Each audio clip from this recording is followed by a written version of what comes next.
많은 세월을 예수님을 믿는다 했지만 뒤를 돌아보면 우리는 자꾸 아닌 것 같은 생각이 듭니다.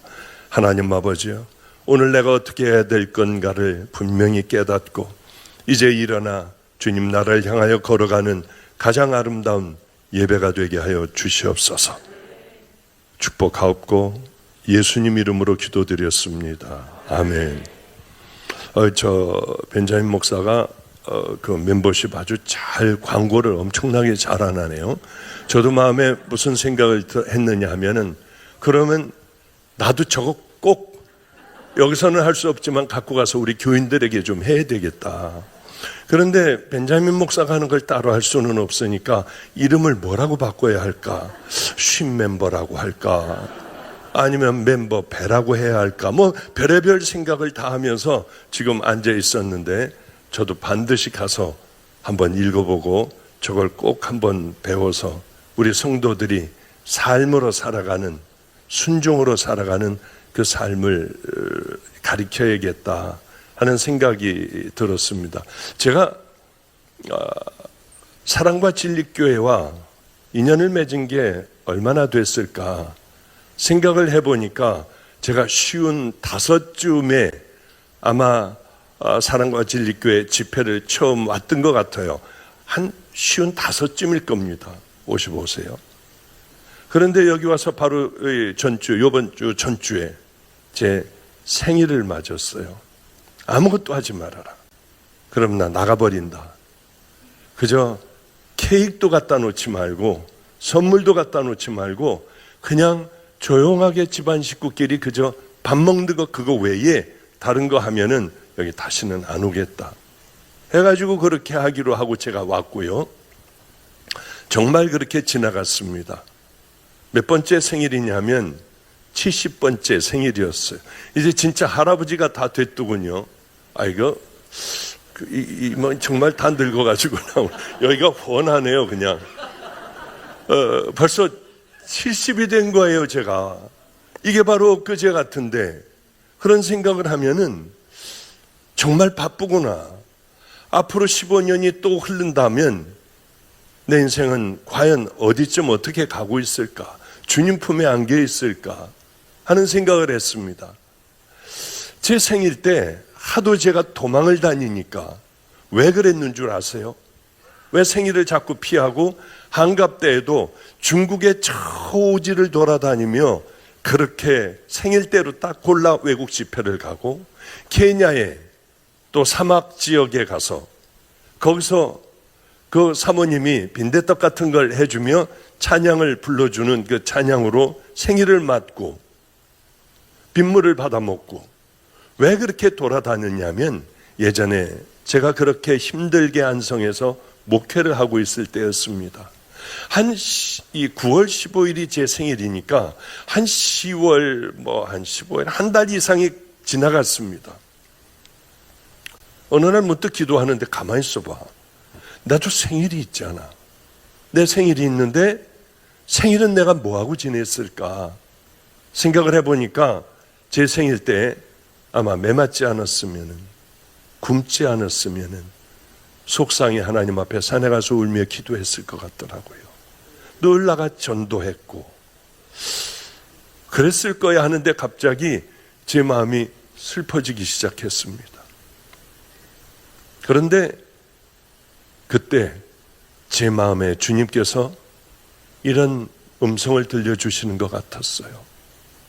이 땅의 생일은 아무것도 아니야. 내가 너를 알아주면 되잖아. 네가 그 생일을 어떻게 지냈는지 내가 기억해 주면 되잖아. 나는 평생의 촛불을 켜고 그 의식을 하지 말아라. 나는 싫어하는 거야. 그리고 후 불고, 나이만큼 올려놓고 후 불고, 나는 싫어해. 내가 너를 알아주면 되니 너는 의미 있는 그 날들을 보내라 해서 그때부터 저는 생일을 잊어버리기로 했어요. 그랬더니 방주교회에서 난리가 났습니다. 밤낮 제걸로 도망을 가니까 어떻게 해주면 생일을 차리실 수 있겠습니까?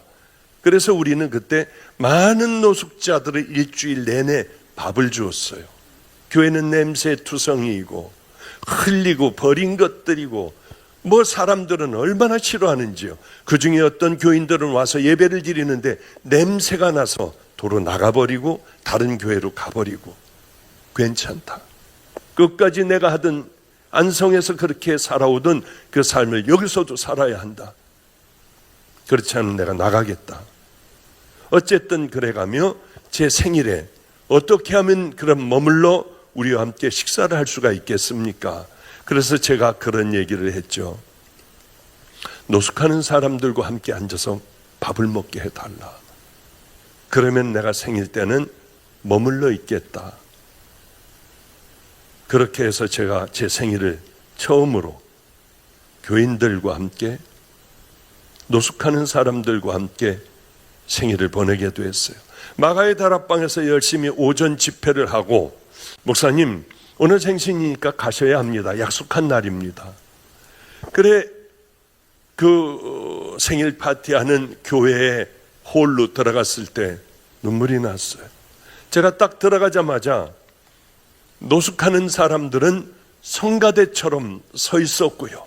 들어가니 온갖 냄새가 다 났습니다. 거기서 제가 제일 좋아하는 찬양을 노숙하는 사람들이 불러주기 시작했어요. 내 영혼이 은총 입어. 얼마나 눈물이 나는지요. 저를 데리고 그 앞으로 가더라고요. 눈물을 훔치면서 저는 그 찬양을 들었고, 노숙하는 분들도 눈물을 훔치면서 노래를 불러주더라고요. 1절, 2절을 부르고 제가 제일 좋아하는 성경 구절을 다 같이 외워줬어요.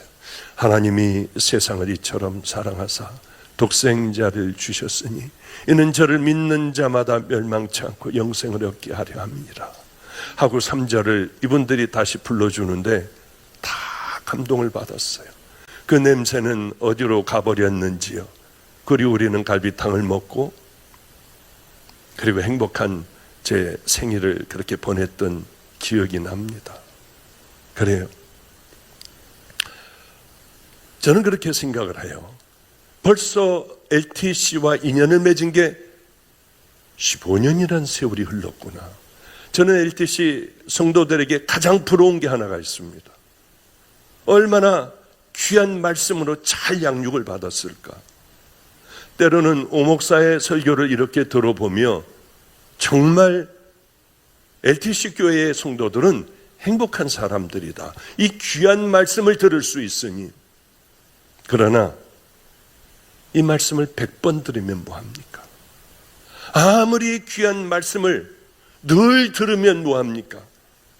가장 중요한 건 교회에 나와서 여러분들이 신앙을 지켜나갈 수 있는 것이 아니라 혼자 스스로 하나님의 말씀을 지키며 여러분 골방에서 만들어진 신앙이 여러분을 환난 때에도 끌고 나갈 수 있는 능력의 말씀이 된다고 하는 거예요. 우리는 좋은 교회에 나와 좋은 설교를 들으면 좋은 교인이 되겠지. 그렇지 않잖아요. 가장 중요한 건 난 어떻게 그 말씀을 내 삶으로 하나님의 명령을 살아내나. 많은 사람들은 저에게 그 별의별 공격을 다 해요. 당신은 바리새인과 같다. 율법주의자다. 아니에요. 당신은 행위신앙자다. 아니에요.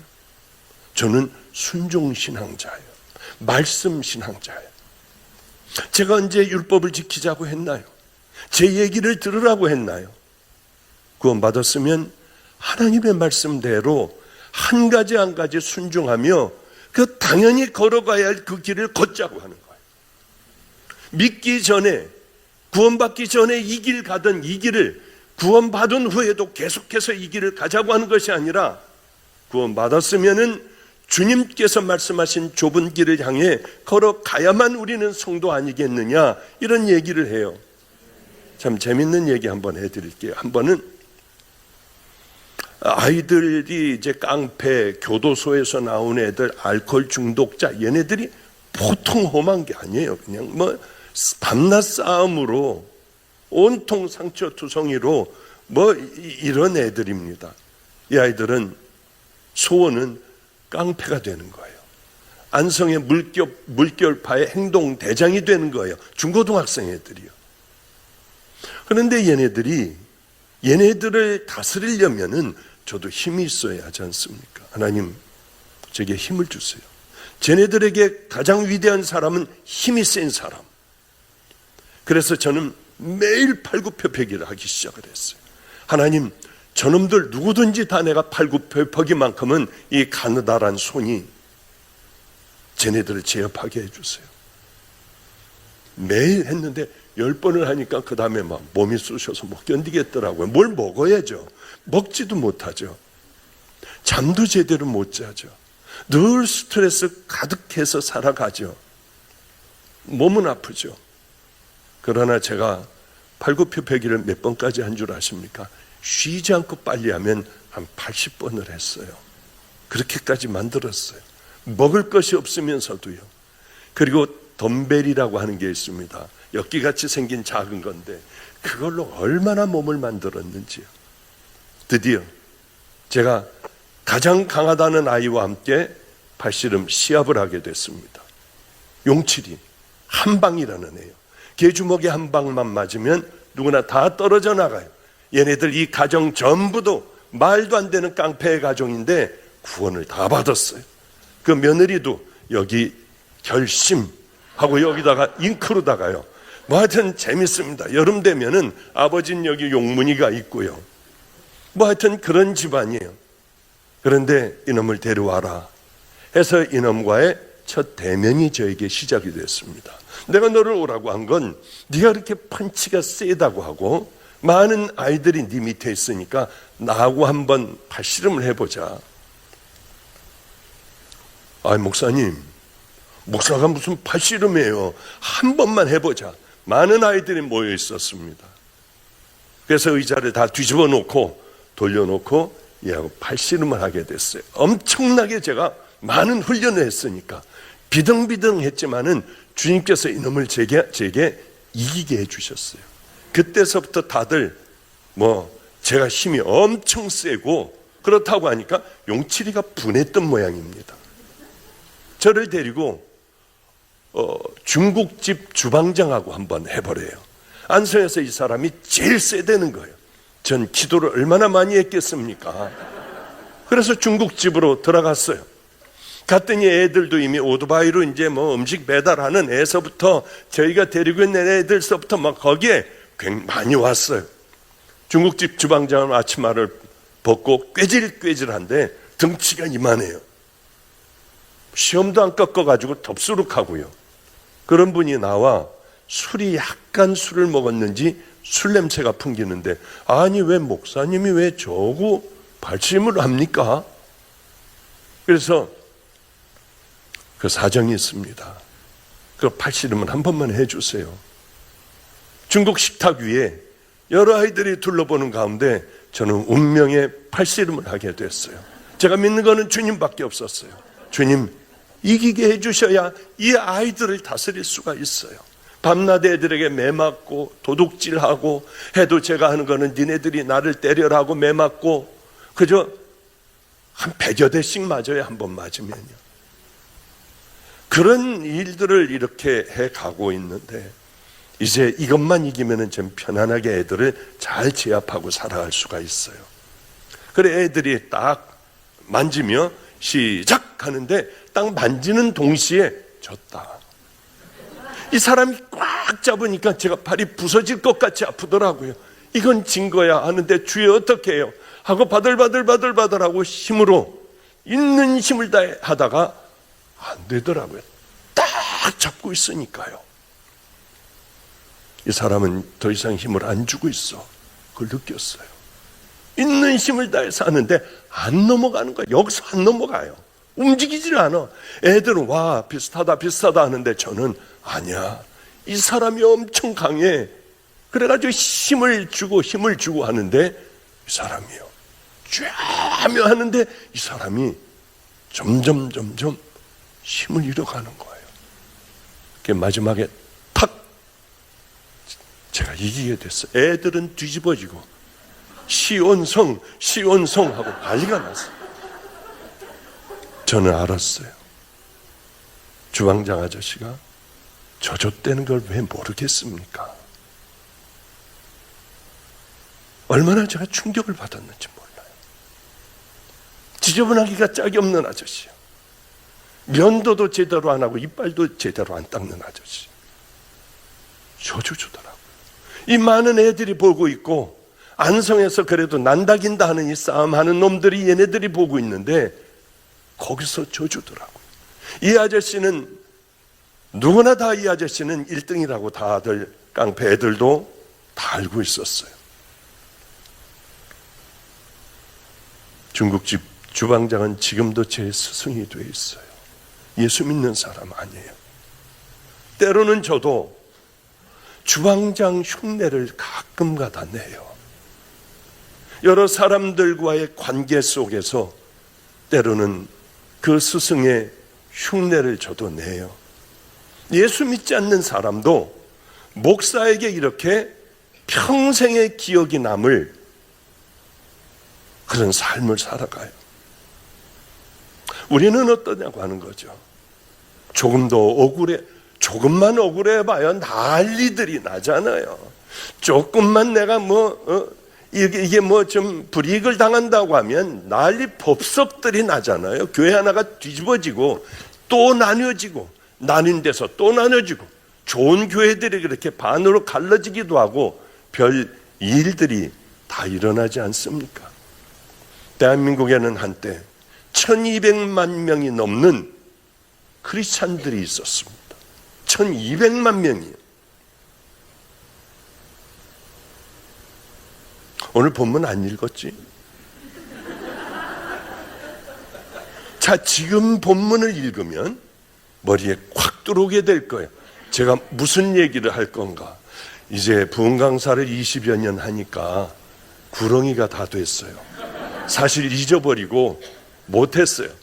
마태복음 7장 21절부터 27절까지 보죠. 마태복음 7장 21절부터 27절까지입니다. 제가 봉독할게요. 나더러 주여 주여 하는 자마다 다 천국에 들어갈 것이 아니요 다만 하늘에 계신 내 아버지의 뜻대로 행하는 자라야 들어가리라. 그날에 많은 사람이 나더러 이르되 주여 주여 우리가 주의 이름으로 선지자 노릇하며 주의 이름으로 귀신을 쫓아내며 주의 이름으로 많은 권능을 행하지 아니하였나이까 하리니 그때 내가 그들에게 밝히 말하되 내가 너희를 도무지 알지 못하니 불법을 행하는 자들아 내게서 떠나가라 하리라. 그러므로 누구든지 나의 이 말을 듣고 행하는 자는 그 집을 반석 위에 지은 지혜로운 사람 같으리니 비가 내리고 장수가 나고 바람이 불어 그 집에 부딪히되 무너지지 아니하나니 이는 주추를 반석 위에 놓은 까닭이요 나의 이 말을 듣고 행하지 아니하는 자는 그 집을 모래 위에 지은 어리석은 사람 같으리니 비가 내리고 장수가 나고 바람이 불어 그 집에 부딪힘에 무너져 그 무너짐이 심하니라. 오늘은 그렇게 말씀이 시작이 되고 있어요. 나더러 주여 주여 하는 자마다 다 천국에 들어갈 것이 아니요. 그렇습니다. 대한민국에는 한때 1200만 명이 주여 주여 하고 주님을 불렀습니다. 그런데 그런 사람들이 다 천국은 들어가지 못해요. 왜? 명목상 크리스찬들은 절대로 천국에 들어가지 못해요. 이곳에 있는 모든 분들이 다 함께 우리와 함께 천국의 문을 두드리고 예수님께서 우리의 얼굴을 아시면 얼마나 좋을까요? 그런데 그렇지 않다고 하는 건 주의 이름을 부르는 것과 가짜 신앙, 진짜 신앙은 별개예요. 여러분들이 찬양을 하는 것과 또 이렇게 목사들이 하나님의 말씀을 열심히 전하는 것과 진짜 신앙, 이것과는 별개예요. 저는 늘 그렇게 생각합니다. 성도들도 내가 얼마나 교회에서 내가 얼마나 열심히 일하는 줄 알아? 내가 얼마나 찬양을 열심히 하는 줄 알아? 난 반주를 해. 내가 지금 장로를 40년간의 장로를 했어. 그것과 가짜 신앙, 진짜 신앙과는 분명히 별개라고 하는 거죠. 진짜 신앙은 좀 전에 말씀드렸지만 하나님의 말씀을 듣고 집에 돌아가 내가 하나님의 말씀을 보며 나를 성경에 비춰보아 악하고 더럽고 찐득거리는 이것을 십자가에 못 박는, 작은 것부터 못 박는 그 삶을 우리가 살아가지를 않는다면 우리는 명목상의 성도들, 주님께서 우리를 알지 못하시는 그런 성도들이 얼마든지 될 수 있다고 하는 거예요. 그날에, 무서운 얘기 아니에요. 그날이 우리에게 안 오면 얼마나 좋겠습니까? 이 땅에 우리가 사는 동안 주님이 오시는 것, 그것도 그날이에요. 우리가 죽어 주님 앞에 갔을 때에, 그때도 그날이에요.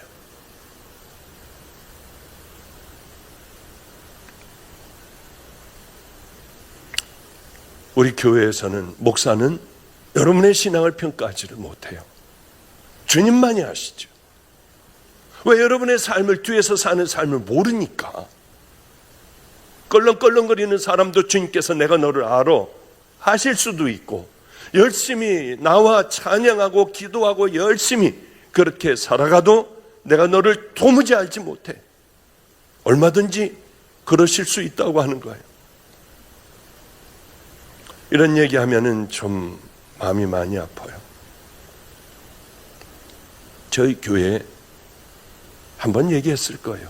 참 제 마음을 일평생 그저 최선을 다해 목회를 해온 그 모든 아이들하고 함께 살고 목회하는 그 기간 동안에 가장 마음이 아프고 지금도 생각하면 눈물밖에는 나지 않는 그런 사건들이 왜 없겠습니까?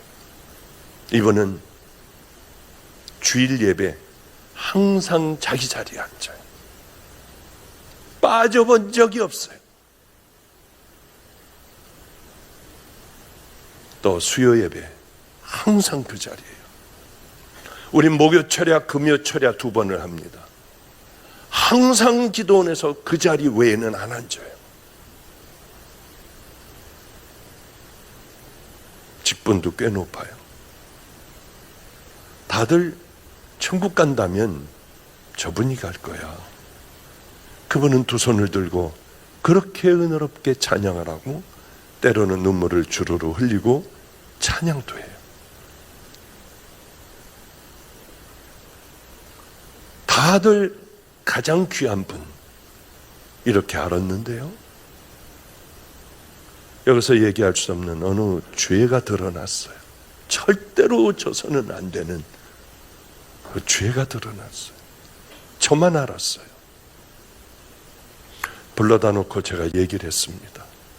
저보다 나이가 많으시니까요. 당신 언제부터 이 짓을 했느냐? 18년 동안 했습니다. 저는 아간입니다. 두렵지 않았느냐? 목사님, 처음에 죽을 것 같이 두려웠어요. 잠을 못 자고 무서웠어요. 그러나 2번 하고 3번 하고 6개월을 하고 1년 하고 하니 무섭지 않았어요. 내게 아무 벌이 없으셔서 하나님이 안 계신 것 같았어요. 이렇게 살다 죽는 거지. 언젠가는 이것도 끊고 나도 하나님 앞에 뜨거운 믿음으로 기도할 때 있을 거야. 나 같은 것도 하나님께서 십자가의 보혈로 씻어주실 거야. 막연하게 그렇게만 생각하고 가지고 있던 그 죄들을 질질질질 끌다가 보니 18년간이 흘러가 버린 거예요. 우리도 얼마든지 그럴 수 있어요. 작은 죄들이라도 얼마든지, 야한 더러운 동영상서부터 시작을 하여 얼마든지 우리는 그 짓을 하며 나중에는 이것이 습관이 되어 조금도 두려움 없이 해나갈 수 있다고 하는 겁니다. 어느 날 제가 알게 되었고, 자기가 어떻게 하면 좋겠네요. 다 돌려놓는 것이 하나님의 방법의 회개다. 그렇게 얘기한 지 한 달도 안 돼요. 저는 설교를 하고 오늘 설교를 듣고 여러분들 중에 정말 내 삶을 거듭나고 이제서부터 작은 것서부터 철저하게 순종하겠다는 사람은 여기로 서라. 병든 자들은 이쪽으로 와라. 그리고 병든 사람서부터 전 목사들이 같이 기도해주고, 또 기도해주고 나면은 여기에 결단한 사람들, 정말 하나님 앞에서 결단한 사람들을 간절하게 그렇게 결단한 대로 살게 해달라고 기도를 해줘요. 그거 하고 나면 이미 다리가 후들거리고 고통스러워요. 두 번째 설교까지 그렇게 하면 아침에 먹은 것까지 와서 다 토해내요. 힘이 들어가지고. 그런데 이분이 병든 쪽으로 서 있더라고요. 당신이 왜 병든 쪽으로 서 있냐? 목사님, 저는 암일 거예요. 하나님이 살아계시다면 이거 당연한 거예요. 이게 얼마나 비참하냐고요. 본인은 얼마나 괴로웠겠어요. 기도를 했어요. 빨리 대학병원을 가봐라. 가봤더니 췌장암이었고, 암은 간서부터 다 전이가 된 상태였습니다. 어쩜 그렇게 빨리 가는지. 얼마 안 남았을 때였습니다. 갔더니 가서 기도해주고 왔어요. 그런데 죽으려고 하면 휘장을 다 쳐놓지 않습니까? 이렇게 동그랗게요. 자꾸 그러더래요. 저 문은 너무 좁아. 나 회개하려고 하는데 회개가 안 돼. 우린 전 교육자가 매일 그 집을 찾아가 하나님 막 회개하게 해달라고 옆집에서 난리가 나도 우린 상관없었어요. 한 10명이 회개하고 돌이켜야 하잖아요. 이것 기억하세요. 너무 오래되면, 그것을 너무 오래 붙들고 있으면, 죄악을 그렇게 끈적거리는 것을 계속 붙들고 있으면 여러분 돌아올래도 안 되더라고요. 빨리빨리 끊어버리고 주님 앞에 다시 그 시간을 은혜의 시간, 성경을 보고 기도하고 찬양하는 시간으로 확 바꿔놓는 것이 우리에게 너무 중요한 거예요. 구원받은 믿음의 자녀들은, 그 결단을 하는 자녀들은 십자가에서 다시 핏방울이 떨어져 정수리부터 발끝까지 정결케 된 것 아니겠습니까? 이번의 마지막 이야기는 그거였어요. 저 문은 너무나도 좁아. 보이지도 않는데 휘장 다 쳐놨는데요. 저길 내가 어떻게 가? 저긴 내가 들어갈 수가 없잖아. 너무나도 좁은 저 문이야. 그게 마지막이었습니다. 아마 저번에도 와서 얘기했을 거예요.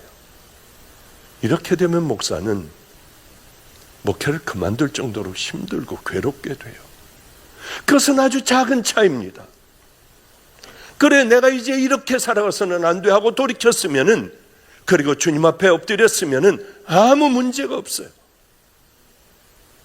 그런데 교회에서는 당신들의 신앙을 평가해 주지를 않아요. 뭘 알아야지 평가를 해주죠. 그러나 그 평가는 반드시 있다고 하는 거죠. 이게 괴로운 거예요. 인자가 아버지의 영광으로 그 천사들과 함께 오리니 그때 각 사람이 행한 대로 갚으리라. 이는 우리가 다 반드시 그리스도 심판대 앞에 나타나게 되어 각각 선악간에 그 몸으로 행한 것을 따라 받으려 함이니라. 우린 하나님의 책에 낱낱이 우리들의 모든 죄목들은 다 기록이 돼요. 언제 이것들이 지워집니까? 이미 너무나도 많이 여러분들은 그 설교를 들어서 알고 있을 거 아니에요. 성경적인 지식이 LTC 성도들은 너무나도 풍부할 거 아닙니까? 마가의 다락방 교인들도 풍부한 하나님에 관한 지식을 가지고 있습니다. 저는 신앙이라고 하는 걸 이렇게 생각해요. 신앙은 첫째 예수님 믿는 거 아니에요. 하나님 믿는 거. 믿는다는 건 뭡니까? 우리 죄를 십자가 앞에서 회개하는 것. 그러면 회개는 목사가 당신 회개했어? 안 했어? 그거 아니잖아요. 회개했냐 안 했냐는 누가 판단합니까? 예수님이 판단하실 거 아니에요. 예수님은 어떤 근거를 가지고 와가지고 그냥 내가 죄인입니다, 울고 불고 뒤집어지는 것 보고 너는 죄 없어, 이제 너는 깨끗해 하실까요? 옷을 찢고 머리를 막 쥐어 뜯으며 나는 죄인이라고 악쓰는 걸 하나님은 넌 회개했구나 하고 받아주실까요? 그렇지 않아요. 그 죄를 안 하는 거예요.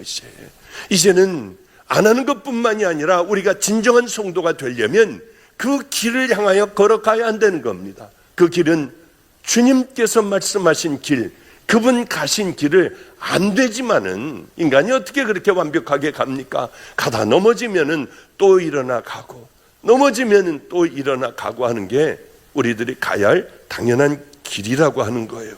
그러니까 하나는 예수님을 믿고 십자가의 보혈로 우리의 죄가 씻어지는 것이고, 또 하나는 그분 말씀에 순종하여 그분이 이야기하신, 그분이 걸어가신 그 길을 우리도 용서하고 사랑하고 더러운 음란들, 거짓, 탐욕, 열등감, 분노, 별의별 입술로 짓는 죄들, 이런 죄들이요, 그런 것들을 버리는 거 아니겠습니까?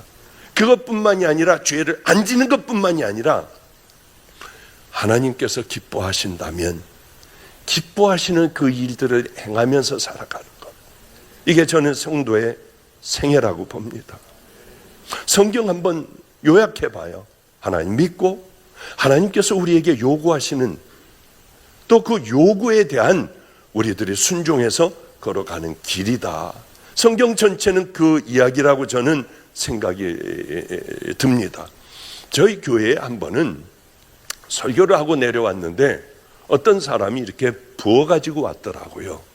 아내하고 함께 왔어요. 목사님, 저는 어떤 사람에게 맞아서 여기가 골절이 되었습니다. 얼굴이 깨져버렸대요.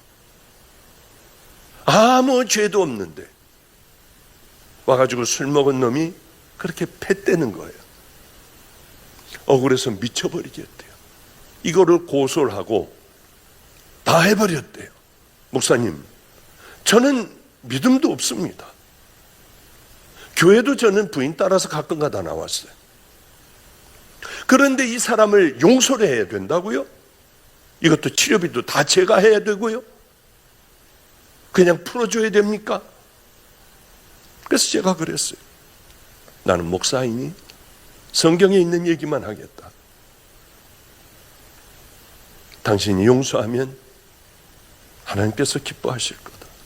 당신이 그렇게 고소하고 살아왔다면 이제는 한번 용서를 해봐라. 그랬더니 울더라고요, 이 남편이. 그래서 갔어요. 갔는데 그 마음이, 그 얘기가 자꾸 내가 어떻게 살아왔는데, 그러며 자기 마음에 울리더래요. 자려고 해도 용서하라고. 그래서 다 가서 용서하고 나 이게 합의, 아무것도 안 받고 다 해주겠다. 다들 기절을 하더래요. 그러더니 그거를 작성하던 분이 뛰쳐나오더랍니다. 경찰인지 뭔지는 모르지만 법원이라고 그러던가요. 뛰쳐나오더니 당신 같은 사람 처음 봤다. 다 받아내고 모든 것들 당신 마음대로 할 수 있는데 어쩌면 다 조건 없이 용서해주고 치료비도 당신 돈으로 당신이 한다고 하느냐. 당신이 예수 믿어서 그렇다고 하는데 나도 교회를 가고 싶은데 어떻게 하면 되느냐. 그 얘기를 하더래요. 그러고는 잊어버렸습니다. 그런데 어느 날 이분이 와서 열심히 마가의 다락방 기도원에서 주차를 하더라고요. 우리 목사들하고 같이 얘기도 하며 그 물에 젖기 시작을 했어요. 어느 날 종의 길을 가고 싶대요. 그래서 신학까지 말아라. 종같이 살아라. 하나님께서는 당신 신앙 나와야 종이라고 하질 않는다 하는데 기도하다가 이 사람은 제일 천한 대로 보내면 어떨까? 그래, 신학을 가라. 시간이 지나 벌써 목사 한 수를 올해인가 작년인가 받았습니다. 제가 하나님께서 원하시는 종은 순종하는 거다. 신학대학을 나와 박사학위를 받았다고 하여 너네 종이야 하지는 않는다. 그 얘기를 듣고 모든 걸 다 버렸어요. 서울역 앞 쪽방이 있습니다. 쪽방을 가보면 여러분 기절할 거예요. 제가 쪽방에서 꽤 오래 살았거든요. 기가 막혀요. 아무것도 없는데 거기 물건들로 꽉 들차 있고 냄새나고 썩고 쥐들 돌아다니고, 바퀴벌레는 하여튼 물건 하나, 옷 하나 입으려고 해도 그 안에 그냥 잔뜩 들어가 있어 털어 입어야 하고, 말도 못해요. 노숙하는 사람들의 노숙의 현장입니다. 거기서 살아요. 그러면 새벽마다 문들을 두들겨요. 막 다니면서 문들을 두들겨요. 왜?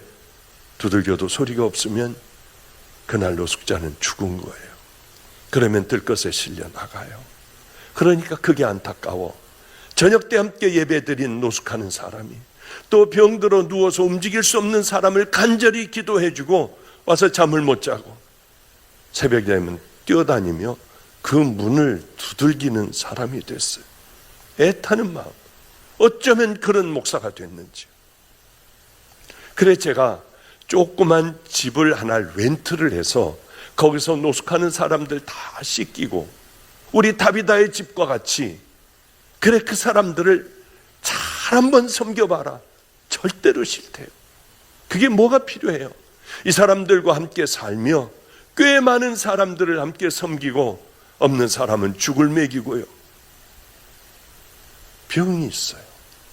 병이 있어 쓰러지면서도 그렇게 열심히 하나님 앞에 그렇게 섬기려고 하는 그를 보면 얼마나 귀한지요.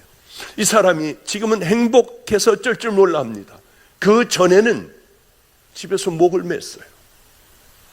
집에서 목을 메고 이 의자를 탁 쳐버려 가지고 대롱대롱 매달렸는데 그때 딸과 아내가 들어온 거예요. 얼마나 놀랐겠습니까? 뻐둥거리며 죽어가고 있는 그 모습을 가족이 다 봤어요. 그렇게 이 사람은 괴로운 사람이었습니다. 그냥 칼로다가 이 가위로다가 쓸고 쓸어가지고 겨우 살아난 사람이에요. 살아있는 자체가 괴로웠던 사람. 그때의 삶과 지금의 삶을 비교해 보면은 100분의 1도 못한 삶을 살아요. 냄새나고 먹을 것이 없고 상한 음식들도 그렇게 먹고요. 우리는 하루에 도시락을 700개에서 1000개를 만듭니다. 매일이요. 이걸 만들려면 얼마나 힘든 줄 압니까? 그 사람들에게 나눠요. 우리는 서울역에 꽤 많은 목사들이 있어요. 우리 목사들이 있어요. 영등포역, 서울역, 용산역, 인천, 동인천역, 1000여 개가 나가요. 한번 1000개 한번 만든다고 생각해 보세요. 한 끼에 1000개예요. 다들 우리 집 애들도 생명을 다해 잠도 별로 못 자면서 그렇게 만들어내요. 얼마나 행복한지 몰라요. 왜 이렇게 살아갈까? 다른 이유 하나도 없습니다. 정말 주님을 만나 이제는 그 길로 들어섰기 때문에, 예전에는 그렇게 행복한데도 목을 메고 매달려서 버둥거리는 죽음 바로 직전에 갔던 그 사람이 이제는 그거보다 100번도 못한 상황에서 행복한 거예요. 너무 행복한 거예요. 예수님 믿는 건 뭔 줄 압니까? 십자가의 보혈을 믿는 거예요. 내가 씻겼다는 걸 믿는 거예요. 둘째는 믿기 때문에 행하는 거죠. 믿기 때문에 순종하는 거예요. 마음으로 믿기만 하는 건 그건 살아있는 신앙 아닙니다. 가만히 앉아있는 것, 교회 와서 예배 한번 봐주는 것, 우린 이걸 신앙이라고 생각합니다. 이것이 삶으로 실천이 되어야 돼요. 여러분에게 뭐 어마어마하게 노숙자 가서 돌보고 뭐하라고 하는 게 아니라 작은 것서부터 하나님을 사랑하는 마음으로 신발 똑바로 놓는 것서부터, 확 말하고 싶은데 자녀에게라도